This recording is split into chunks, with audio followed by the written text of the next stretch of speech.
Perjalanan bisnis Rasulullah Shallallahu Alaihi Wasallam merupakan satu bab yang menarik untuk dikaji.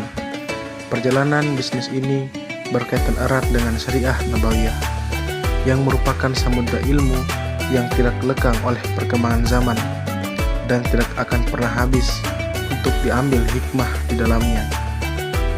Bagi siapapun yang mempelajari sirah beliau, bisa memperoleh potret sejarah yang amat sangat menakjubkan, sebagaimana beliau beserta para sahabatnya mampu mengangkat pesona duniawi dan nilai-nilai sosial pada satu tingkatan yang tidak akan pernah disaksikan oleh perantar siarah dimanapun.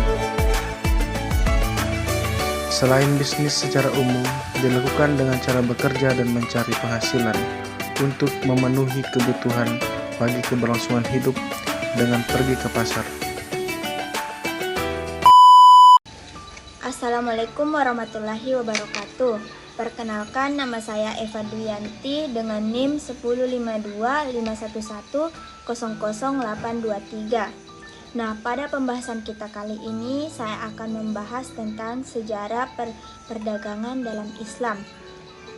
Dimulai dengan perkembangan konsep perdagangan di masa Rasulullah SAW dan Khulafaur Rasyidin. Sejak awal kemunculannya, Islam tidak hanya mengatur pada aspek spiritual, tetapi juga memberi perhatian besar terhadap kehidupan ekonomi umat. Rasulullah SAW sendiri adalah seorang pedagang yang sangat dihormati karena kejujurannya dan integritasnya dalam berbisnis. Di masa kepemimpinan beliau, perdagangan berkembang dengan prinsip keadilan dan transparansi yang menjadi dasar penting dalam ekonomi Islam. Nah, selanjutnya setelah wafatnya Rasulullah SAW, para Khulafaur Rasyidin melanjutkan kepemimpinan beliau dengan menjaga nilai-nilai keadilan dalam perdagangan. Khalifah Umar bin Khattab misalnya mengambil langkah-langkah strategis untuk memastikan pasar dikelola dengan baik, mencegah penipuan, dan menjaga kestabilan harga barang. Nah, di masa ini perdagangan tidak hanya menjadi sarana ekonomi, tetapi juga menjadi wahana untuk menegakkan nilai-nilai moral yang diajarkan oleh umat Islam. Mungkin hanya itu materi yang dapat saya sampaikan. Selanjutnya mari kita telusuri lebih dalam lagi bagaimana prinsip-prinsip ini diterapkan pada masa Rasulullah SAW dan Khulafaur Rasyidin, serta dampaknya terhadap perkembangan pasar yang akan disampaikan oleh rekan saya selanjutnya. Assalamualaikum warahmatullahi wabarakatuh. Perkenalkan, nama saya Muhammad Al-Khawarizmi Paturusi dengan NIM 10522510323. Insya Allah pada kesempatan kali ini saya akan membacakan surah Al-Hadid ayat 25. Langsung saja saya bacakan. A'udzu billahi minasy syaithanir rajim. Bismillahirrahmanirrahim.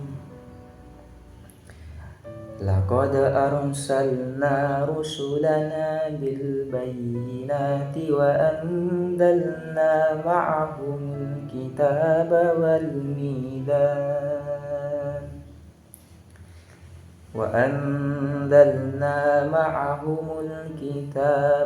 mizan liyaquman nasu bil qist وأنزلنا الحديد فيه بأس شديد ومنافع للناس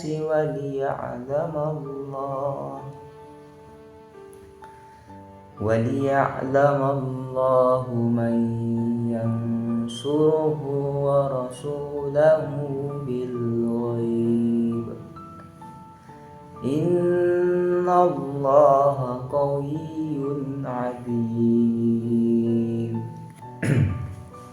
Shadaqallahul Alim. Yang artinya, sungguh kami benar-benar telah mengutus rasul-rasul kami dengan bukti-bukti yang nyata, dan kami menurunkan bersama mereka kitab dan neraca agar manusia dapat berlaku adil.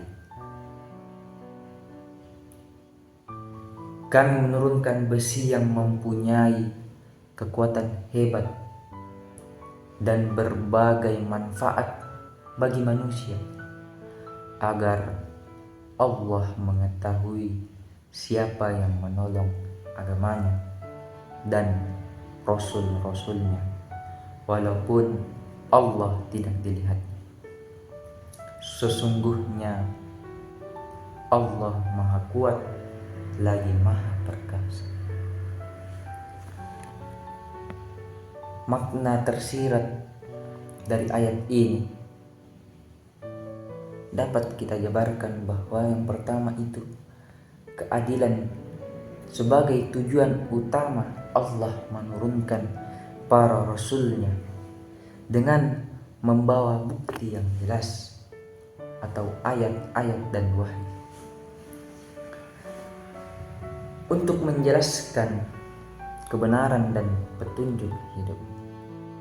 Salah satu tujuan utama dari wahyu dan kitab-kitab yang diturunkan adalah untuk menegakkan keadilan di kalangan umat manusia. Dengan adanya wahyu, manusia diberi petunjuk yang memadai untuk bisa bertindak secara adil dalam segala aspek kehidupan, termasuk dalam urusan ekonomi sosial, dalam urusan ekonomi, sosial, dan politik. Yang kedua, neraca sebagai simbol keadilan dalam perdagangan. Istilah neraca dalam ayat ini dapat diartikan sebagai simbol keadilan dalam segala urusan, terutama dalam perdagangan. Neraca yang digunakan dalam perdagangan atau timbangan yang adil merupakan cara untuk menjaga agar tidak ada pihak yang dirugikan. Konsep ini bukan hanya berlaku dalam urusan timbangan barang, tetapi juga berlaku pada semua bentuk muamalah atau interaksi sosial dan ekonomi. Mungkin hanya itu yang bisa saya sampaikan. Billahi fi sabilil haq fastabiqul khairat. Assalamualaikum warahmatullahi wabarakatuh. Assalamualaikum warahmatullahi wabarakatuh. Perkenalkan, saya Udhira Libaharia, NIM 1052511123. Baik, pada poin A itu kita akan membahas perkembangan konsep perdagangan di masa Rasulullah SAW dan Khulafaur Rasyidin. Baik, pada masa Rasulullah SAW itu perdagangan di dunia Islam sudah berkembang dengan pesat. Meski dalam skala yang lebih sederhana dibandingkan dengan masa-masa berikutnya seperti sekarang ini, Rasulullah SAW itu dia sendiri terlibat langsung dalam dunia perdagangan, baik sebagai pedagang maupun sebagai pengatur pasar. Nah, konsep yang diterapkan itu dalam perdagangan saat itu sangat mengedepankan kejujuran, keadilan, dan yang pentingnya itu transparansinya. Nah, Rasulullah SAW itu mengedepankan pentingnya menjauhi praktik curang dalam perdagangan seperti penipuan, pengurangan takaran. Beliau juga mengajarkan agar pedagang bertransaksi dengan harga yang wajar dengan kondisi pasar, tanpa adanya eksploitasi terhadap konsumen atau produsen. Nah, pada masa Khulafaur Rasyidin itu, perdagangan perkembangan jauh lebih lagi. Khalifah Umar bin Khattab misalnya memberikan perhatian besar terhadap pasar-pasar yang dikelola oleh pemerintah untuk memastikan tidak ada manipulasi harga dengan praktik kecurangan. Nah, Khalifah Ali bin Khattab juga mengeluarkan kebijakan yang mengandung perdagangan yang lebih adil dalam berusaha untuk mengatasi kemiskinan serta kesenjangan ekonomi yang dapat muncul dari perdagangan yang tidak beretika tersebut. Nah, itu Rasulullah SAW itu mendorong umat Islam untuk tidak terlibat dalam riba. Perdagangan yang sesuai dengan syariat Islam itu serta menjalin hubungan perdagangan dengan berbagai wilayah. Nah, kalau pada masa Khulafaur Rasyidin itu perdagangan semakin berkembang pesat seiringnya berjalannya ekspektasi wilayah sesuai dengan kekuasaan Islam. Abu Bakar, Umar, Utsman atau Ali bin Abi Thalib memberikan kontribusi signifikan dalam memperkuat sistem ekonomi dan perdagangan. Nah, jadi termasuk melalui penguatan instruktur atau standarisasi mata uang dan penerapan hukum yang adil, mereka juga memperluas jaringan perdagangan internasional tersebut yang tidak hanya meningkatkan kesejahteraan umat Islam tetapi juga memperkenalkan peradaban Islam sebagai penunjuk dunia. Nah, secara keseluruhan itu perkembangan dan perdagangan di masa Rasulullah SAW itu dan Khulafaur Rasyidin itu dia menunjukkan bahwa perdagangan ini tidak hanya berperan dalam perekonomian tetapi juga dalam menyebarkan nilai-nilai Islam yang mengutamakan keadilan dan kesejahteraan umat itu sendiri. Baik, terkait larangan riba, bahwa yang kita ketahui sendiri itu Islam sangat menekankan pentingnya keadilan dalam transaksi ekonomi. Riba yang merujuk pada praktik mengambil keuntungan yang tidak adil dalam transaksi pinjaman dilarang karena dianggap merugikan pihak yang lemah dan mengarah pada ketidakadilan sosial. Rasulullah SAW menegaskan bahwa riba yang mengarah pada eksploitasi ekonomi memperburuk ketidaksimpangan sosial dan memperusak kesejahteraan masyarakat. Nah, Islam mendorong umatnya untuk melakukan transaksi yang adil, transparan, dan saling menguntungkan tanpa adanya unsur penindasan. Larangan riba ini tercermin dalam berbagai hadis yang mengingatkan bahwa orang yang terlibat dalam riba, baik sebagai pemimpin dan memberikan pinjaman atau sebagai pihak yang mencatat transaksi riba, semuanya akan mendapatkan dosa besar. Dengan menghindari riba, umat Islam diharapkan untuk menjaga keharmonisasian ekonomi, menghindari ketidakadilan, dan membangun masyarakat yang lebih sejahtera dan berkeadilan. Baik, itu saja dari saya. Selanjutnya akan dibacakan oleh rekan saya. Assalamualaikum warahmatullahi wabarakatuh. Perkenalkan, saya atas nama Zahra Furata Ayun dengan NIM 105251101023. Baik, saya akan melanjutkan materi yang sebelumnya dibacakan oleh rekan saya, yaitu konsep suq al-Islam atau pasar Islam yang mengedepankan keadilan dan transparansi. Konsep suq al-Islam merujuk pada pasar Islam yang diatur dengan prinsip-prinsip Islam, di mana pasar ini tidak hanya berfungsi sebagai tempat transaksi ekonomi, tetapi juga sebagai institusi yang menjunjung tinggi nilai-nilai moral dan sosial. Di pasar ini, pedagang dan konsumen diharapkan untuk menjaga etika dan integritas dalam bertransaksi. Pasar-pasar Islam dirancang dengan tujuan untuk menciptakan sistem perdagangan yang transparan, adil, dan bebas dari kecurangan. Pemerintah Islam, baik pada masa Rasulullah SAW maupun pada masa pemerintah Khulafaur Rasyidin, memainkan peran penting dalam mengatur pasar. Pemerintah menurunkan harga barang pokok jika jika terjadi kelangkaan atau lonjakan harga yang merugikan rakyat. Prinsip keadilan, tidak ada eksploitasi dan kesenjangan dan kesetaraan dalam bertransaksi menjadi landasan dalam setiap kegiatan perdagangan. Perdagangan yang tidak jujur atau terlibat dalam penipuan akan dihukum sesuai dengan hukum Islam. Baik, cukup sekian materi yang saya bawakan.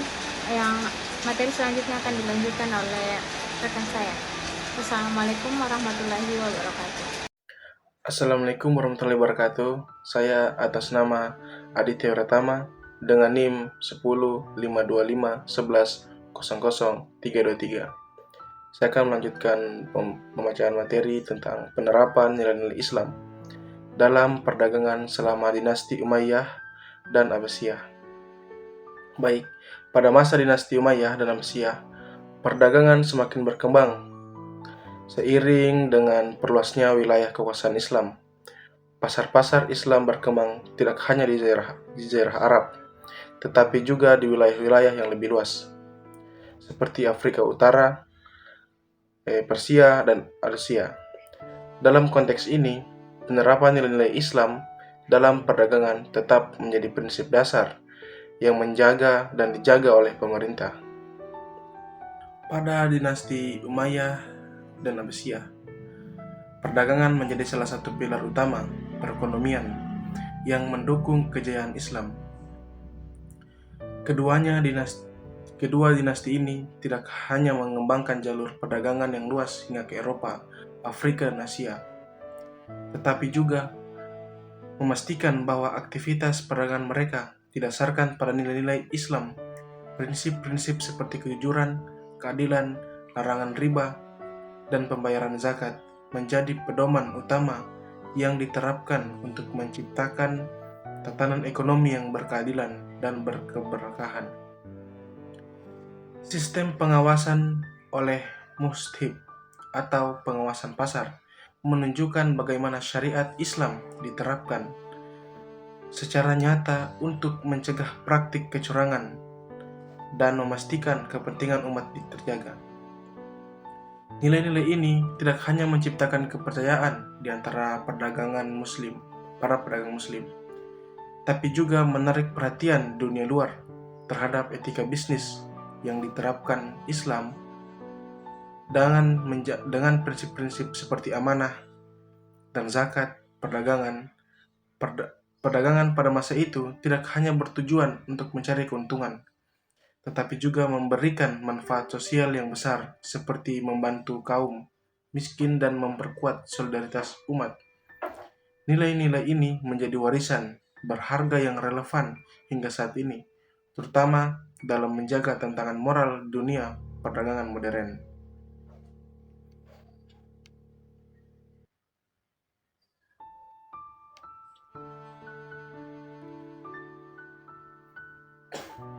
Penerapan nilai-nilai dalam perdagangan selama dinasti Umayyah dan Abbasiyah sangat berpengaruh dalam membentuk etika bisnis yang adil dan berlandaskan prinsip-prinsip keadilan. Ada beberapa poin utama yang bisa saya sebutkan untuk membantu materi ini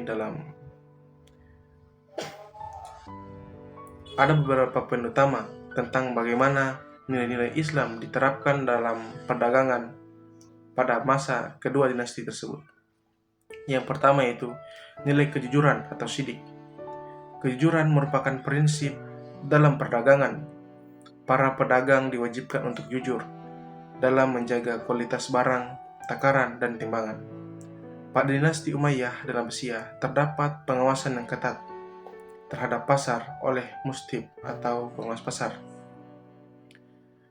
untuk memastikan tidak adanya kecurangan. Poin kedua itu larangan riba. Islam melarang riba atau bunga yang berlebihan karena dianggap merugikan pihak yang lemah. Selama masa Abbasiyah, sistem keuangan berkembang pesat dengan memperkenalkan konsep syirkah atau kemitraan bisnis yang mementingkan praktik pinjaman bebas riba. Poin ketiga itu ada konsep keadilan dalam harga. Para pedagang diajarkan untuk menentukan harga yang wajar dan tidak melakukan penimbunan, terutama barang kebutuhan pokok. Pemerintah dinasti Abbasiyah sering campur tangan untuk mengontrol harga barang pokok agar tetap terjangkau. Ada poin keempat, yaitu sikap amanah. Pedagang dipandang sebagai perantara rezeki, sehingga harus bertanggung jawab atas barang yang dijual. Banyak pedagang muslim yang dikenal amanah sehingga mampu mendapatkan kepercayaan dari pelanggan non-muslim sekalipun. Poin kelima yaitu ada zakat perdagangan. Pedagang diwajibkan membayar zakat pedagang sebagai bagian dari tanggung jawab sosial mereka. Zakat yang terkumpul digunakan untuk membantu fakir miskin, mendukung pendidikan dan pembangunan infrastruktur. Poin keenam yaitu ada etika perdagangan internasional.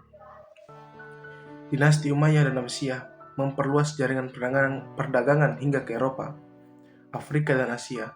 Dalam hubungan perdagangan internasional, mereka mempraktikkan prinsip adil dan saling menghormati. Para pedagang muslim sering menjadi duta penyebar Islam melalui praktik dagang yang baik. Di poin ketujuh adalah pemberantasan kecurangan. Pasar-pasar pada masa itu diawasi oleh diawasi oleh Hisbah yang bertugas memastikan tidak adanya kecurangan dalam transaksi. Hisbah juga menegakkan hukum syariah dalam urusan perdagangan. Penerapan nilai-nilai Islam dalam perdagangan pada masa dinasti Umayyah dan Abbasiyah tidak hanya menciptakan tatanan ekonomi yang adil, tapi juga memperkuat kedudukan Islam sebagai agama yang mengatur seluruh aspek kehidupan termasuk ekonomi. Nah, itulah tadi pemaparan materi dari kelompok kami. Adapun sebagai penutup atau kesimpulannya yaitu penerapan nilai-nilai Islam dalam perdagangan pada masa dinasti Umayyah dan Abbasiyah menunjukkan bahwa Islam bukan hanya agama yang mengatur pada aspek spiritual saja, tetapi juga memiliki sistem ekonomi yang berlandaskan keadilan, kejujuran, dan tanggung jawab sosial. Prinsip-prinsip seperti larangan riba, zakat perdagangan, serta pengawasan pasar oleh muhtasib merupakan bentuk nyata bagaimana syariat Islam menciptakan keseimbangan antara keuntungan ekonomi dan keberhasilan sosial. Nah, nilai-nilai ini tidak hanya berhasil membangun peradaban yang maju dan sejahtera pada zamannya, tetapi memberikan teladan bagi dunia modern tentang pentingnya etika dalam aktivitas ekonomi. Dengan memahami dan mengaplikasikan nilai-nilai ini, kita dapat membangun tatanan ekonomi yang tidak hanya berorientasi pada keuntungan, tetapi juga menjunjung tinggi keadilan dan keberkahan bagi seluruh masyarakat. Maka dari itu, marilah kita jadikan pelajaran dari sejarah ini sebagai panduan dalam membangun perdagangan yang lebih baik di masa kini dan masa depan. Mungkin hanya itu dari kelompok kami. Mohon maaf apabila ada kesalahan. Lebih dan kurangnya mohon dimaafkan. Billahi fi sabilil haq, fastabiqul khairat. Assalamualaikum warahmatullahi wabarakatuh.